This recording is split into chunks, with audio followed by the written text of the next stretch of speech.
자, 오늘 시간 사도행전 18장에 있는 말씀을 통하여 사도 바울 8번째 시리즈 충성스러운 동역자이십니까? 라는 제목으로 은혜를 받고자 합니다. 자, 오늘 사도 바울 8번째 말씀입니다.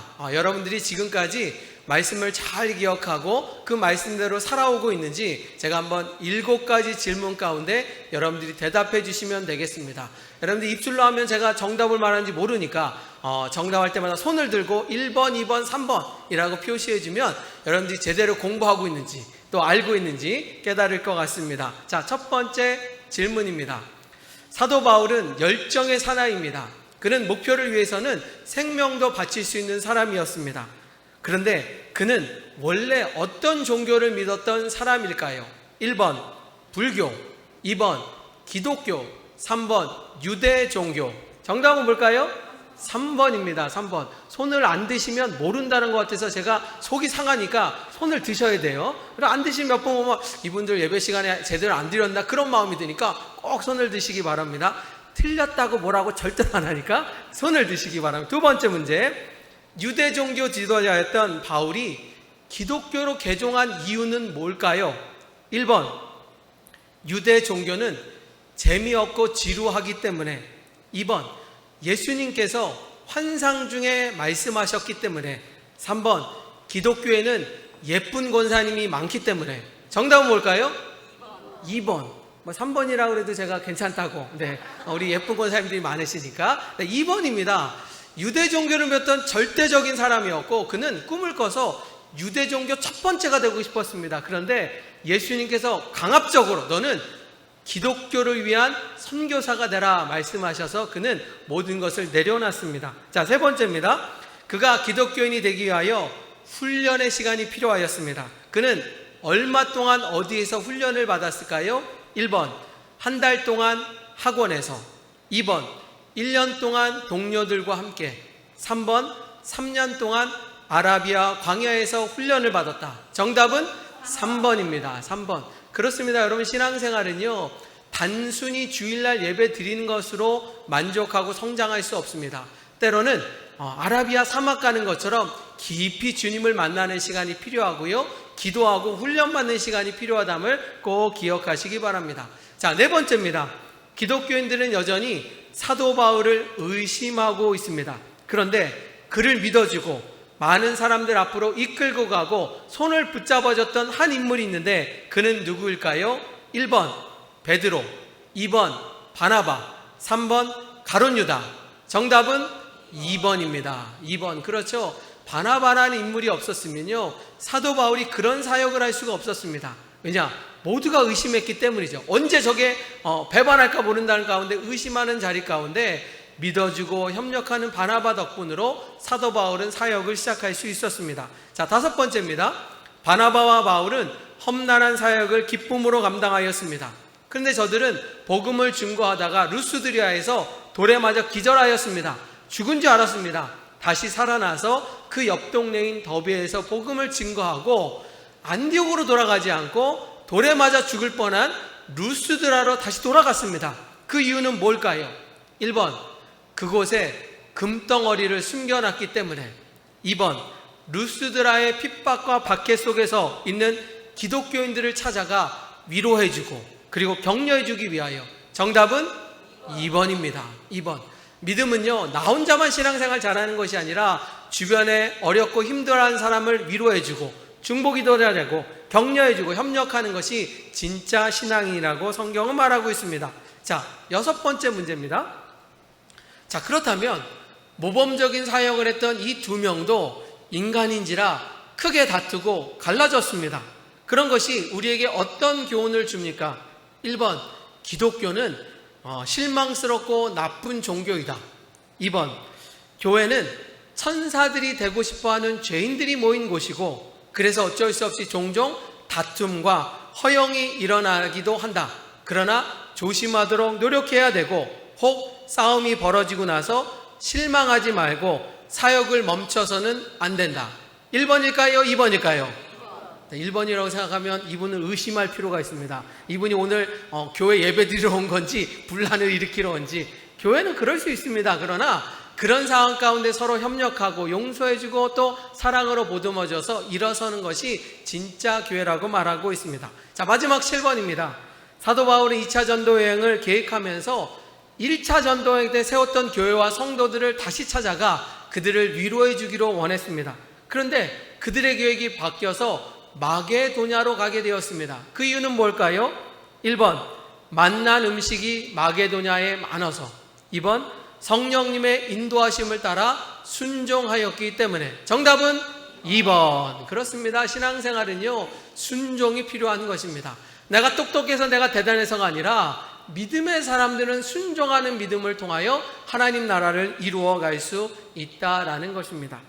자, 오늘 말씀은요, 2차 전도 여행 중인 사도 바울에 관한 말씀입니다. 아까 말씀드린 것처럼 바나바와 갈라섰기 때문에 새로운 파트너였죠. 바울은 실라와 디모데와 함께 복음을 증거하고 있습니다. 그런데 2차 전도 여행도요, 1차 때처럼 참 힘들었습니다. 늘 가는 곳마다 이방 종교들이, 그리고 유대 종교 지도자를 찾아와 방해하고 협박하고 밀어치고 있습니다. 그러다 보니까 결국 어떻게 됐냐?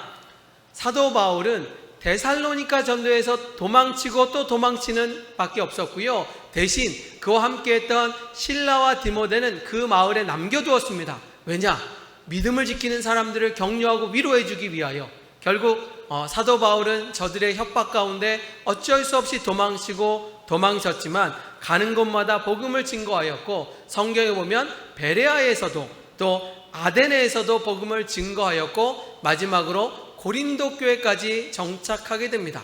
자, 사도 바울은요, 고린도 지역을 도착하면서 한 가지 부푼 꿈이 있었습니다. 뭐냐? 여러분 그렇잖아요. 사람을 낳기 위해서는 사람이 많아야 되잖아요. 사람이 10명밖에 없는데 전도한다고 그게 쉬워지겠습니까? 사람이 많아야 전도할 수 있지 않겠습니까? 고린도 지역은요, 항구 도시고요, 문화가 발달하고요, 사람들이 모였기 때문에 사도 바울은 기대가 있었습니다. 이 지역에서 복음을 증거하면 교회가 부흥될 거고 사람들이 몰려올 거다라는 생각을 하였지만 결코 그러지 않았습니다. 왜냐하면 그럴 만한 이유가 있었기 때문입니다. 자, 제가 여러분에게 질문해 볼게요. 종교라는 것이요, 번성하기 위해서는요, 부유한 동네에서 번성할까요? 가난하고 힘든 지역에서 종교가 더 부흥될까요? 종교라는 거는요, 부유한 곳에서는 그렇게 잘 부흥되지 않습니다. 예외도 있지만 왜 그러냐? 부유한 사람들은 모자람이 없습니다. 부족함이 없습니다. 그러니까 그냥 그대로 살겠다라고 말하면서 절실함이 없습니다. 하지만 가난하고 힘들고 어려울수록 사람들은 그 힘든 중에서도 뭔가를 붙잡아야 되고요, 그것이 때로는 여러 종교를 통하여 일어나게 있고, 또 그래서 우리가 전 세계를 통하여 복음을 증거해야 될 이유는 뭐냐? 그 사람들이요, 다른 종교를 택하지 않고 예수님을 믿는 것이 진리이기 때문에 우리가 앞으로도 선교를 위하여 신경 쓰고 나아가야 될 방향일 것입니다. 사도 바울은요, 잘 사는 곳이죠. 항구죠. 사람이 많죠. 그곳에 복음이 잘 될 줄 알았는데 사람의 생각과 달리 사람들은 더 교회에 모이는 것을 피하고 분란과 그리고 여러 가지 타락과 쾌락을 물든 안타까운 도시가 고린도 교회였습니다. 그런 실망과 좌절 가운데서도 이 사도 바울은 한 가지 위로를 받았는데, 그곳에서도 믿음의 사람들을 발견하였고요, 사도 바울을 쫓는 믿음의 사람들이 생겼다라는 것입니다. 자, 한번 같이 읽어볼까요? 사도행전 18장 2절에 보면 귀한 만남의 시간이 있습니다. 자, 같이 아굴라가 시작.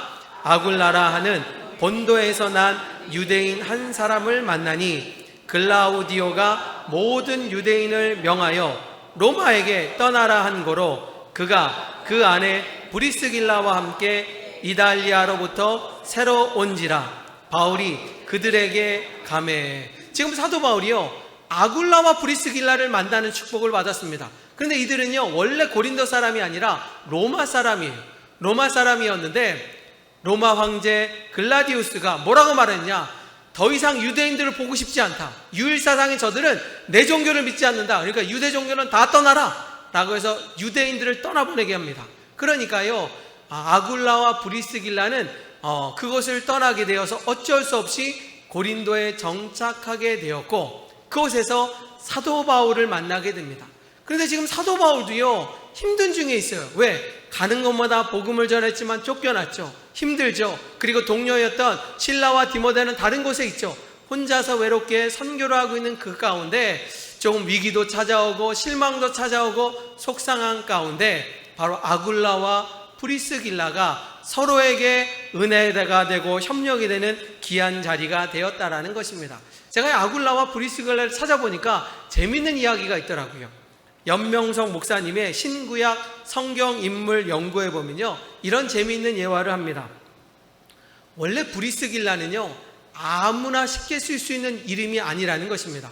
여러분들의 자녀나 손자들이 낳았을 때 그 자녀들이 축복되기 위하여 귀한 이름을 달아주는데, 지금은 어떠한 이름 되지만요, 2000년 전에는 귀족들이 사용하는 이름이 있고요, 평민이 쓰는 언어가 달랐다라는 것입니다.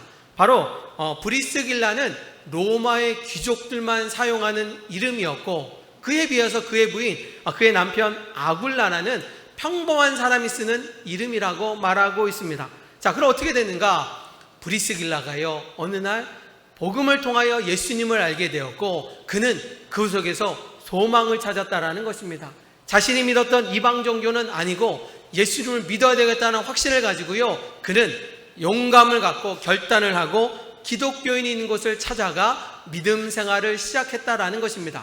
그리고 그 공동체 안에 아굴라를 만나 가정을 이루고, 그 아굴라가 유대인이었기 때문에 그도 유대인이 되었다, 성경은 말씀하고 있습니다. 자, 문제는요, 로마 귀족이요, 기독교인이 되는 순간에 모든 것을 잃어버렸다라는 것입니다. 명예도, 부도, 모든 권력도 다 내려놓게 되었고요, 오직 주님만을 바라보는 믿음의 사람이 되었습니다. 여기 있는 사람들도요, 아마 그럴 것입니다. 여러분들이 왜 교회 다니느냐? 자식들이 잘 되고 형통하고 복 받으려고 신앙생활을 할 것입니다. 맞습니다. 그런데 때로는 그 길을 가기 전에 누군가가 희생과 헌신이 필요했던 것처럼, 바로 브리스길라는요, 모든 것을 손해보고 내려놓을지라도 예수님 한 분으로 만족하였고요, 진리가 자유함을 준다는 믿음을 가지고요, 천국을 소망하면서 그는 기독교인이 되었고 아굴라와 결혼하게 되었습니다. 하지만 왕의 칙령을 통하여 결국 그 로마 지역을 떠나 바로 고린도 교회에 오게 되었습니다. 다시 말하면 기독교로 인하여 상처받고 힘들었던 그들과 또 외롭게 힘들게 사역했던 바로 사도 바울이 함께 만나 서로 협력하고 은혜를 나누는 이야기가 고린도 지역의 이야기이기도 합니다. 사랑하는 성도 여러분, 여러분 그렇습니다. 여러분 주변에 있는 사람들이요, 행복해 보이고 대단한 것 같지만 알고 보면 이런저런 일로 어렵고 힘들 때가 있습니다. 그럴 때마다 서로 협력하고 서로 사랑해주고 서로 보듬어줄 때 그것에서 아름다운 공동체가 이루어진다라는 것입니다. 바로 그 자리 가운데 사도 바울을 아굴라와 브리스길라가 초청하였고요, 함께 지내며 위로하는 장면이 나오는데 같이 읽습니다. 사도행전 18장 3절에 이런 말씀이 나와 있습니다. 같이 읽습니다. 시작. 생업이 같음으로 일을 하니 그 생업은 천막을 만드는 것이니라. 아멘. 자, 지금은요, 선교사들이 외국으로 파송될 때 이 감리교 의무 중에 하나는 뭐냐? 선교사들이 가서 그들을 지원할 교회를 찾아야만 파송을 시킵니다. 왜냐하면 선교하면서 일하는 것이 쉽지 않기 때문에. 그래서 선교사로 가는 분들은요, 책임지는 교회가 있고요, 후원하는 교회가 있어서 그래도 나름대로 살아가며 복음을 증거하고 있습니다.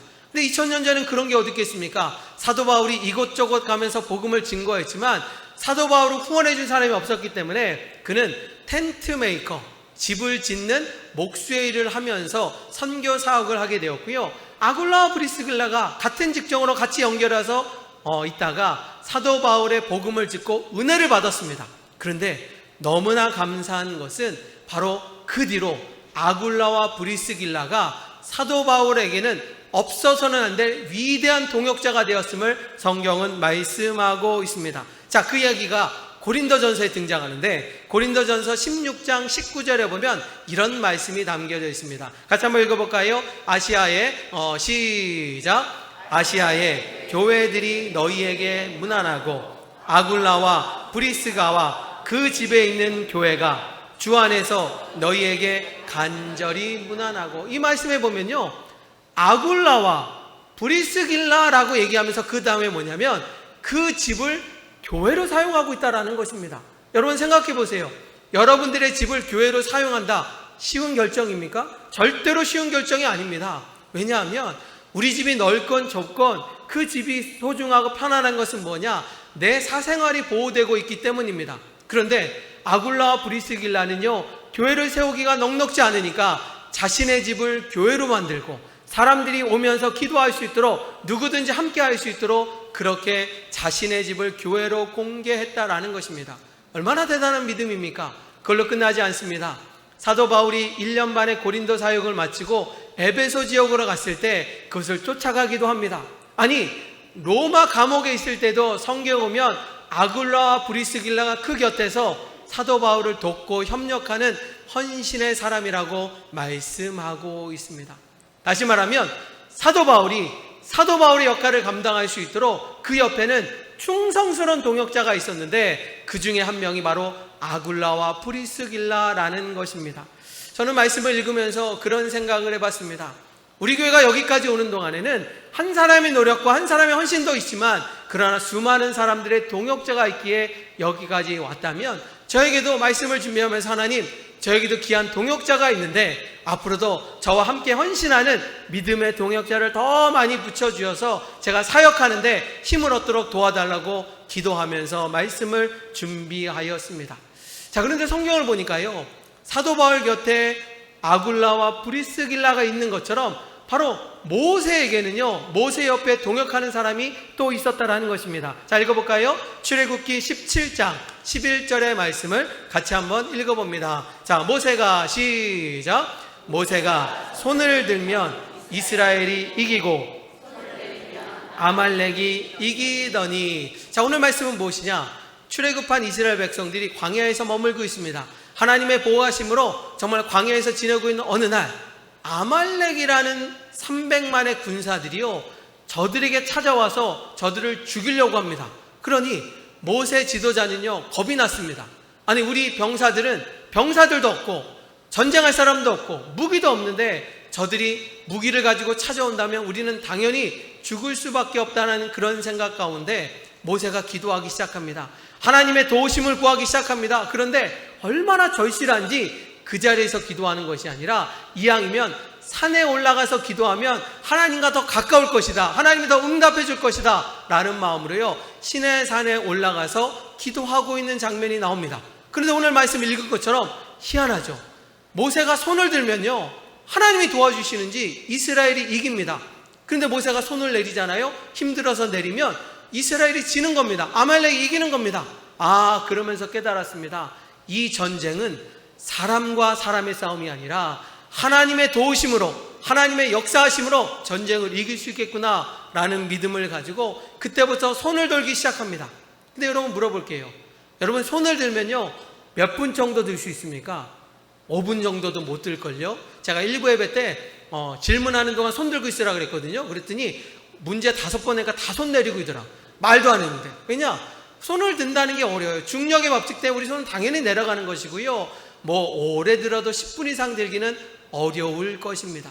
자, 그때 모세가 손을 들어야 이기는데, 모세가 기도해야 이기는데 그때 어떠한 장면이 일어나는가? 성경은 이것이 우리에게 정답을 말해주고 있습니다. 출애굽기 17장 12절에 보면 모세가 기도할 수 있도록 돕는 동역자가 있었습니다. 자, 같이 읽어볼까요? 12절 시작. 모세 발이 피곤함에 그들이 돌을 가져다가 모세 아래에 놓아 그에 앉게 하고 아론과 훌이 한 사람은 이쪽으로 한 사람은 저쪽으로 모세의 손을 붙들어 올렸더니 그 손이 해가 지도록 내려오지 아니한지라. 아멘.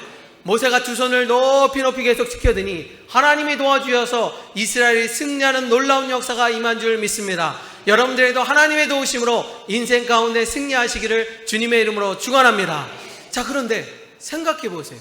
우리 하나님은 어떤 분이십니까? 여러분, 사람이 손을 오래 들고 있는 걸 어렵다는 거 하나님이 알까요? 모를까요?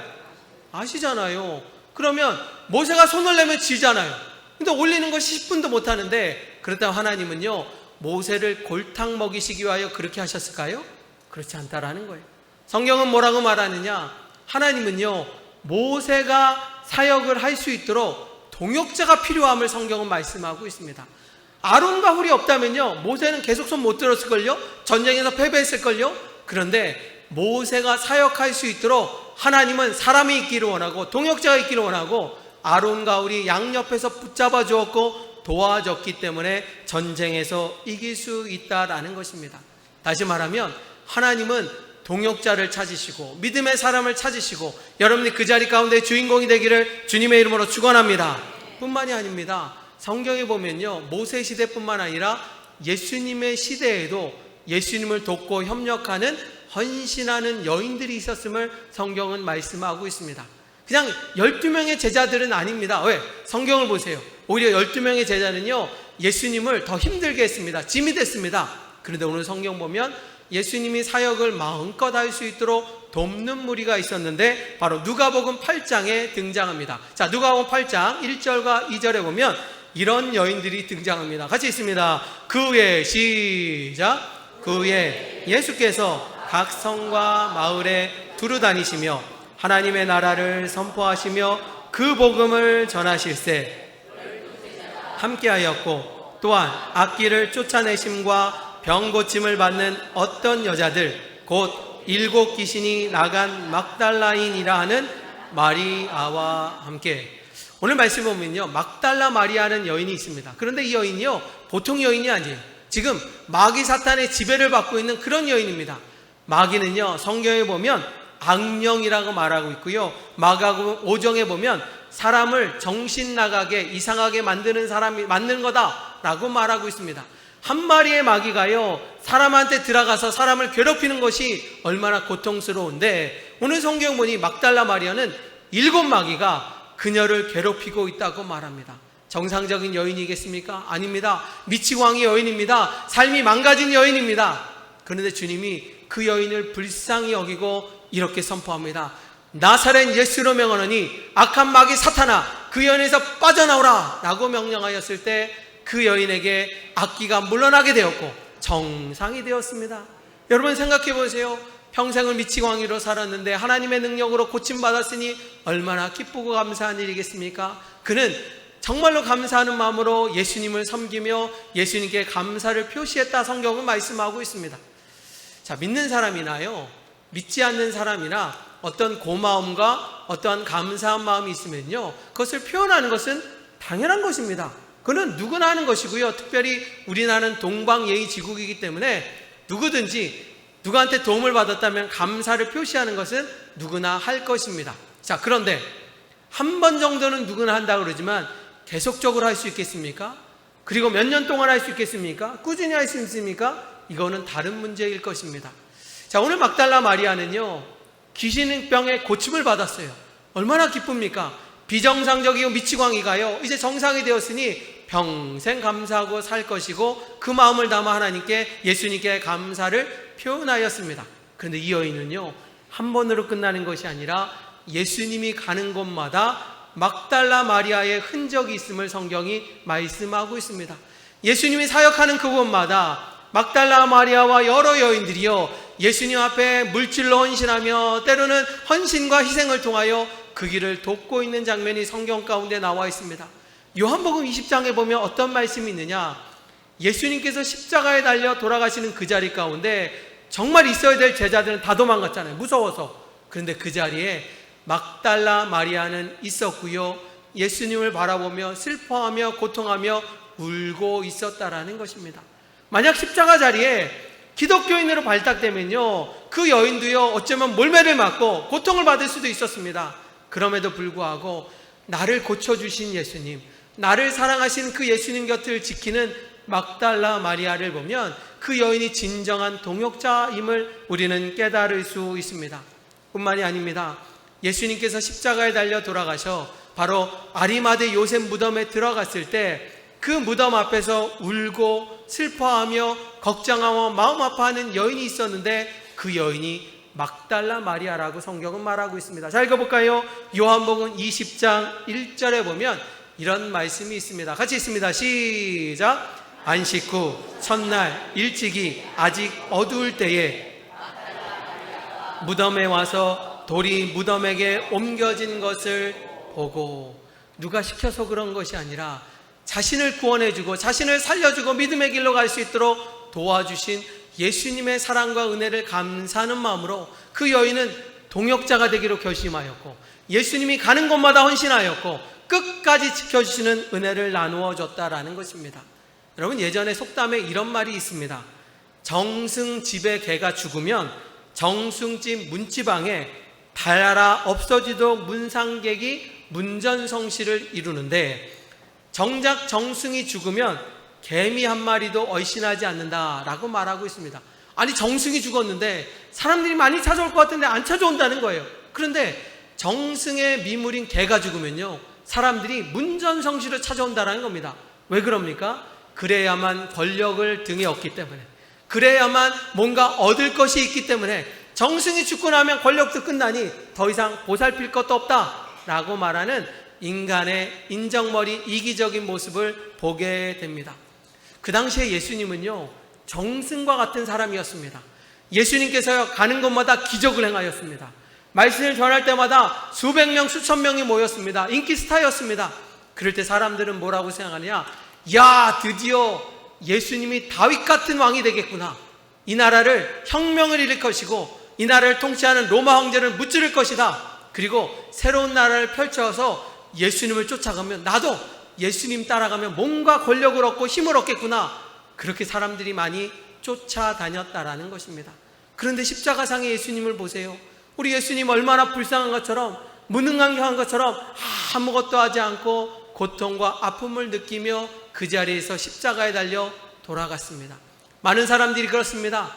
예수님을 봤더니 예수님이 무능력하다라고 모두가 도망가고 예수님을 해코지하는 그 자리 가운데 끝까지 예수님을 쫓아가고 울며 슬퍼하는 막달라 마리아가 진정한 동역자가 아니겠습니까? 사랑하는 성도 여러분, 오늘 말씀의 제목은요, 여러분들은 충성스러운 동역자이십니까? 라는 질문입니다. 여러분들은 주님 전에 올 때도요, 오늘 은혜 받고 싶어서, 소원이 응답되고 싶어서, 내 모든 것이 이루어지기 위해서 이 자리에 달려나왔을 것입니다. 그런데 때로는 주님이요, 여러분을 향하여 질문하고 있습니다. 여러분, 지금까지 충성된 종이었는지, 충성된 동역자였는지 물을 때 여러분들은 뭐라고 대답하시겠습니까? 저는 오늘 성찬식을 준비하면서 그런 마음으로 준비하였습니다. 성찬식, 예수님을 만나는 은혜 시간이다. 예수님을 가까이 모시는 체험하는 시간이다. 우리가 복된 시간이 되기를 원한다. 그 기도와 함께 또 한 가지는 지금까지 살아오면서 이런저런 이유 때문에 주일 성수하기도 힘들어했던 여러분들이 오늘 성찬식을 통하여 다시 한번 결심하는 시간이 되길 원합니다. 여러분들이 정말로 사도 바울 곁에 아굴라와 프리스길라가 있었던 것처럼, 모세가 있는 그 자리 가운데 아론과 훌이 있었던 것처럼, 예수님이 사역을 할 수 있도록 막달라 마리아와 여러 여인이 있었던 것처럼 여러분들도 그런 믿음의 길을 걷기를 간절히 소망합니다. 믿음은요, 내가 정말로 바라는 것만 이루는 것이 아니라 때로는 나의 희생, 나의 헌신을 통하여 하나님 나라가 이루어지기를 원하고, 호산나 교회가 그러게 되기 위해서는 하나님 오늘도 충성스러운 동역자를 원하신다라는 것입니다. 여러분들이 우리 교회를 봤을 때 우리 교회가 만족스럽고 행복하고 감사하다면 여러분 그 믿음 가운데 더욱더 충성스러운 종이 되기를 위하여 헌신하기를 원합니다. 여러분 가운데 우리 호산나 교회가 뭔가 부족하고 연약하고 그리고 뭔가 그렇다라면 하나님은 여러분들의 헌신을 원하는데 여러분이 그걸 하지 못해서 이 교회가 부족하다고 느끼며 결단하는 시간이 되어야 될 것입니다. 오늘 말씀을 기억하시면서 당신은 충성스러운 동역자입니까? 라고 할 때 아닙니다 라고 한다면 오늘부터 결단하고 주님을 위하여 헌신하는 아름다운 동역자가 되기를 주님의 이름으로 축원합니다. 하나님은 여러분들이요 아굴라처럼 모든 걸 바치라고 원하는 것이 아닙니다. 그러나 여러분들 자리 가운데 좀 더 기도하고 좀 더 예배 생활하고, 때로는 노래를 잘 부른다면 성가대로 헌신하고, 때로는 여러분이 할 수 있는 자리 가운데 주님과 가까워지고 헌신할 때 그 자리 아름답고 복되고 순정하는 놀라운 자리를 통하여 주님을 만나고 주님의 은혜 가운데 살아가는 호산나 모든 성도가 되기를 주님의 이름으로 축원합니다.